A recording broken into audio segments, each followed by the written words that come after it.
Hi friends, ఈరోజు మా ఇంట్లో మధ్యాహ్నం భోజనం ఒడిశాపల కూరతో వంకాయ ఒడిశాపలు వేసి కూర చేశానండి. చాలా బాగుంటుంది. రైస్ అంతా ఈరోజు మా ఇంట్లో మధ్యాహ్నం భోజనము వచ్చి ఊరగాయ పెరుగు అండి. ఈరోజు మిగ్గడండి, వేడి వేడి అన్నము, వేడి వేడి ఒడి చేపల కూర వంకాయలు వేసి చేశాను.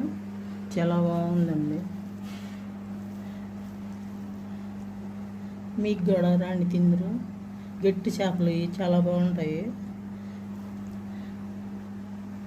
వంకాయ ఒడి చేపల కూర చాలా బాగుంటుందండి. మేము వారానికి 2 సార్లు తింటాము. ఇలా చాలా బాగుంటుంది. మీరు కూడా ట్రై చేయండి.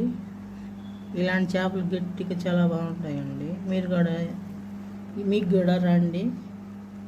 Bye friends.